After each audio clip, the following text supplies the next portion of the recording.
ಮುಹೂರ್ತ ಶುಭಗಳಿಗೆ ಬಂದಾಗ ಯಾರೂ ತಪ್ಪಿಸೋಕ್ಕಾಗೋದಿಲ್ಲ.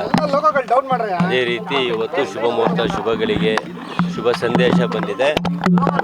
ಒಳ್ಳೆಯದಾಗ್ತದೆ, ಎಲ್ರಿಗೂ, ರಾಜ್ಯಕ್ಕೂ, ರೈತರಿಗೂ, ಪ್ರತಿಯೊಬ್ಬರಿಗೂ ಒಳ್ಳೆಯದಾಗ್ತದೆ ಅಂತ ನನ್ನ ಭರವಸೆ ಇದೆ.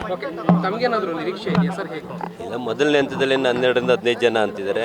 ಹೈಕಮಾಂಡ್ ಏನು ತೀರ್ಮಾನ ಮಾಡಿ ಕಳಿಸಿ ಅದು ಸ್ವಾಗತ ಮಾಡ್ತೀವಿ. ಡಿ.ಕೆ. ಶಿವಕುಮಾರ್ ಅವ್ರ ಮುಂದೆ ಸಾಕಷ್ಟು ಸವಾಲುಗಳಿವೆ, ಏನು ಹೇಳ್ತೀರಾ? ಈಗ ಅವರು 45 ವರ್ಷ ರಾಜಕೀಯ ಅನುಭವ, ಸವಾಲನ್ನೇ ಎದುರಿಸ್ಕೊಂಡು ಇವತ್ತು ಮುಖ್ಯಮಂತ್ರಿ ಆಗಿರೋರು. ಅವ್ರಿಗೆ ಯಾವ ಸವಾಲು ಲೆಕ್ಕಕ್ಕೆ ಬರೋದಿಲ್ಲ.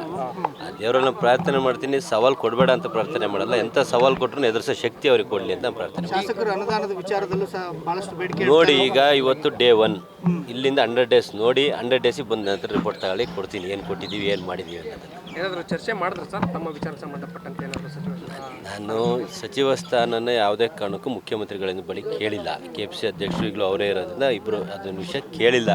ನನ್ನ ಮನವಿ ಏನಪ್ಪ ಅಂದರೆ, ರೈತ ಕೊಡ್ತೀನಿ, ನಾನು ಶಾಸಕನಾಗಿರೋದು. ರೈತರ ಒಂದು ಹಿನ್ನೆಲೆಯಿಂದ ರೈತರ ಪರವಾದ ಕೆಲಸ ಮಾಡಿ, ಕೇಂದ್ರ ಸರ್ಕಾರದ ರೈತರ ವಿರೋಧಿ ನಡೆ ವಿರುದ್ಧ ಹೋರಾಟ ಮಾಡಿ, ಆ ಒಂದು ಗುರುತು ಮಾಡಿ ನನಗೆ ಶಾಸಕ ಸ್ಥಾನ ಕೊಟ್ಟಿರೋದ್ರಿಂದ ನಾನು ರೈತರು ಕೋಟ ಕೇಳ್ತೀನಿ ಬಿಟ್ಟರೆ ಬೇರೆ ಯಾವ ಪ್ರತಿನಿಧಿ. ಫಸ್ಟ್ ಟೈಮರ್ಸ್ ಟೈಮಲ್ಲೂ ಸಹ ನೀವು ಸಹಿ ಮಾಡಿದ್ರಿ.